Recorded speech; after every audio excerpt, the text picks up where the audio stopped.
ایک سوال جس نے کائنات کے مالک کا تعارف کروا دیا۔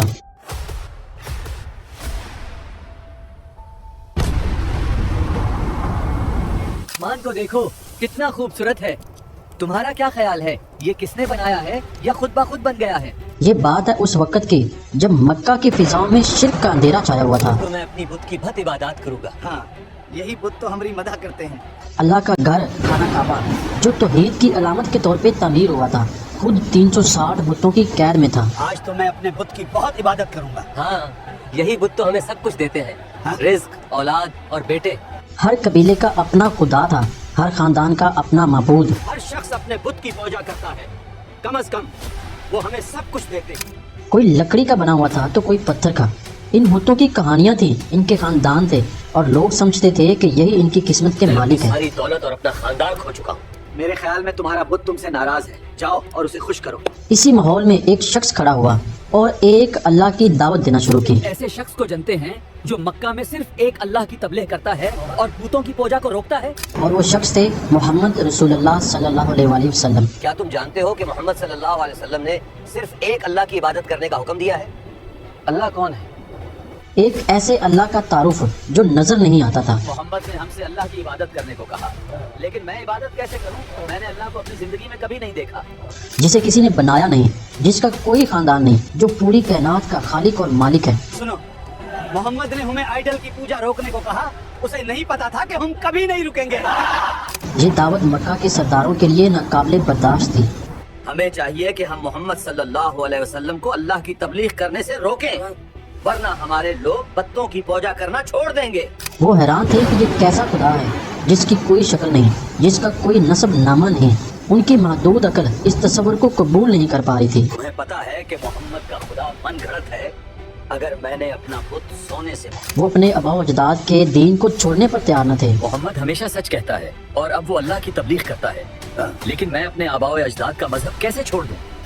انہوں نے نبی کریم صلی اللہ علیہ وآلہ وسلم کو ہر طرح سے روکنے کی کوشش کی، لالچ دیا، دھمکایا۔ محمد اللہ کی تبلیغ کرنا بند کرو اور ہمارے آئیڈل کو برا کہنا بند کرو، ورنہ ہم تمہیں مکہ سے نکل دیں گے اور ہم تمہارے دشمن ہو جائیں گے۔ لیکن جب کوئی بس نہ چلا تو انہوں نے رسول اللہ صلی اللہ علیہ وآلہ وسلم کو لاجواب کرنے اور آپ کا مذاق اڑانے کا ایک نیا منصوبہ بنایا۔ ہم محمد سے وہ سوال پوچھیں گے جن کا جواب وہ نہیں جانتے، پھر ہم ان کے مذہب کو مسترد کر دیں گے۔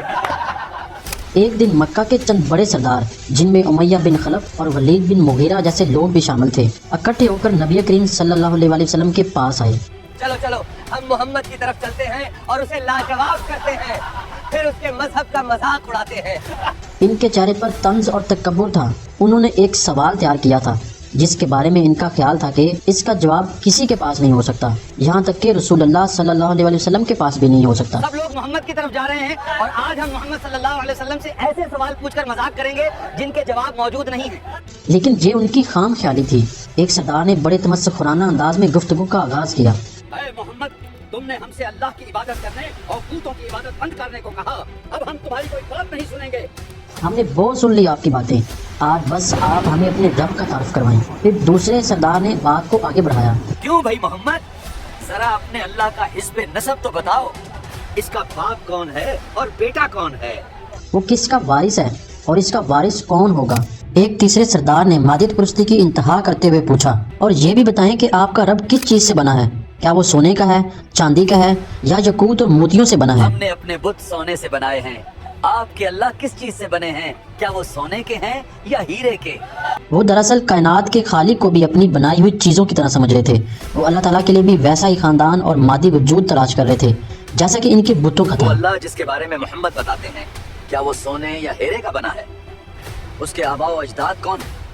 یہ سوال صرف معلومات کے لیے نہیں بلکہ اس دعوت توحید کو نیچا دکھانے کے لیے تھا۔ ہم محمد سے وہ سوال پوچھیں گے جن کا جواب وہ نہیں جانتے، پھر ہم ان کے مذہب کو مسترد کر دیں گے۔ نبی کریم صلی اللہ علیہ وسلم نے ان کے سوالات سنے۔ آپ صلی اللہ علیہ وسلم نے اپنی طرف سے کوئی جواب نہیں دیا۔ دیکھو دیکھو، محمد کے پاس ہمارے سوالوں کا کوئی جواب نہیں۔ محمد، اگر تم سچے ہو تو ہمیں جواب دو۔ نبی کریم صلی اللہ علیہ وسلم نے ان کے سوالات سنے۔ آپ صلی اللہ علیہ وسلم نے اپنی طرف سے کوئی جواب نہیں دیا۔ آپ صلی اللہ علیہ وسلم نے ہمیشہ اللہ کی وحی کا انتظار فرمایا۔ وہ لمحہ ایک عجیب خاموشی کا تھا۔ ایک طرف مکہ کے سرداروں کے متکبر چہرے تھے جو اپنے سوال پر نازاں تھے اور تکبر کر رہے تھے۔ خاموش محمد، خاموش محمد۔ اور دوسری طرف اللہ کے رسول صلی اللہ علیہ وآلہ وسلم تھے جو آسمان سے آنے والے جواب کے منتظر تھے۔ محمد خاموش ہیں، میرے خیال میں وہ کافروں کے سوالات کے لیے اللہ کی وحی کا انتظار کر رہے ہیں۔ صحابہ کرام رضی اللہ تعالیٰ عنہ بھی یہ منظر دیکھ رہے تھے کہ اب کیا جواب دیا جائے گا۔ تبھی اللہ کی رحمت جوش میں آئی۔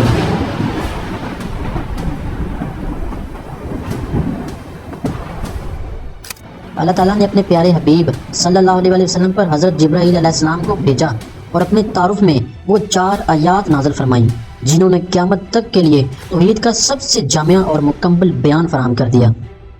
آؤ جواب آ گیا ہے۔ اللہ نے محمد پر وحی نازل کی اور اللہ نے کافروں کے منہ بند کر دیے۔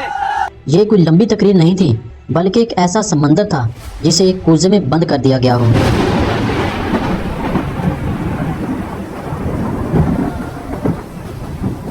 میرے دوست براہ کرم سورہ اخلاص کی تلاوت کریں جو اللہ نے محمد پر نازل کی تاکہ کافروں کے منہ بند کیے جا سکیں۔ بسم اللہ الرحمن الرحیم قل هو اللہ احد اللہ الصمد لم یلد ولم یولد ولم یکن له کفوا احد۔ کہو کہ وہ معبود برحق جس کی میں عبادت کرتا ہوں اللہ ہے، وہ ایک ہے۔ اللہ بے نیاز ہے، وہ نہ کسی کا باپ ہے اور نہ کسی کا بیٹا، اور کوئی اس کا ہمسر نہیں۔ یہ 4 آیات ایک گونج کی طرح اس محفل میں اتری۔ کیا ہوا؟ محمد کے خدا نے ہمیں جواب دیا۔ یہ صرف جواب نہیں تھا بلکہ ایک زلزلہ تھا جس نے مشرکین کے تمام عقائد کی بنیادیں ہلا کر رکھ دی۔